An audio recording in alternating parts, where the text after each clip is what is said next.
Jenny's daily routine consists of looking for coupons in magazines and then rummaging through the garbage cans in her spare time, as toothpaste cartons can be exchanged for discount coupons when she collects 10 of them. The house is piled high with a variety of goods, almost rivaling a supermarket stockroom, and it's all purchased with her coupons. Jenny kept buying items from her neighbors at low prices, and everything except her husband was bought with coupons, so her collection kept growing.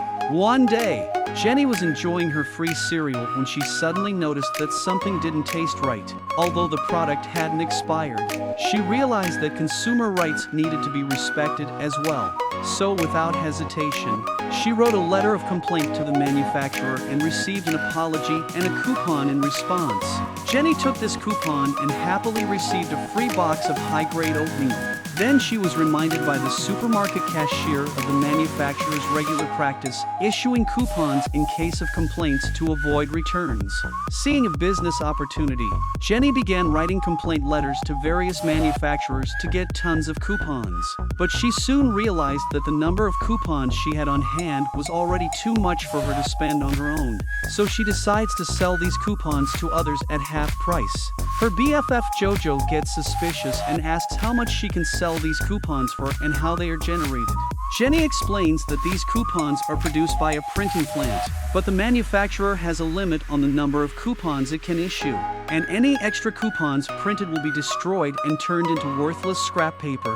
She and Jojo then contacted the employees at the printing plant to recycle these coupons at 10% of their face value and turn them into valuable merchandise. They then set up a website dedicated to selling these low-priced coupons, and combined with the webcasts, the coupons sold incredibly well. Their one-day sales reached more than $200,000, making the family's boxes become stuffed with cash. However, the supermarket soon noticed something unusual. The daily turnover was all coupons. The manufacturer issued 10,000 and they received 100,000, raising suspicions. The supermarket owner approached the FBI and launched an investigation.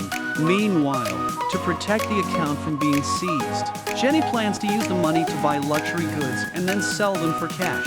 She and Jojo went to a forest store and purchased a couple of Lamborghinis in advance, but decided that this was not enough and purchased a private jet. Suddenly, however, the hackers contacted them to inform them that the money had been taken care of and there was no need for them to take any further action.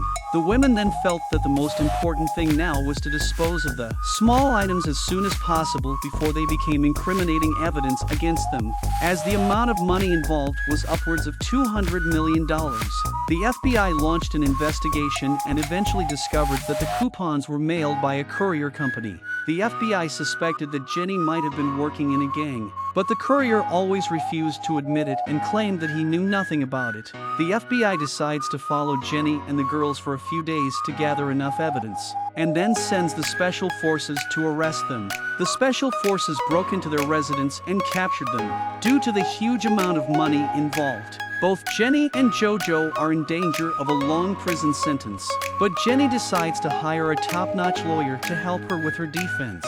This lawyer successfully blames the manufacturers, printers and supermarkets for the crime and gets her a lighter sentence.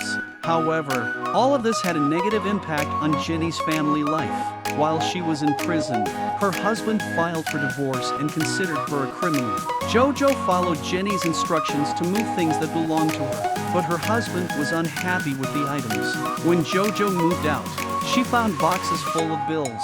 She proceeded to execute Jenny's plan to use the money for legitimate business.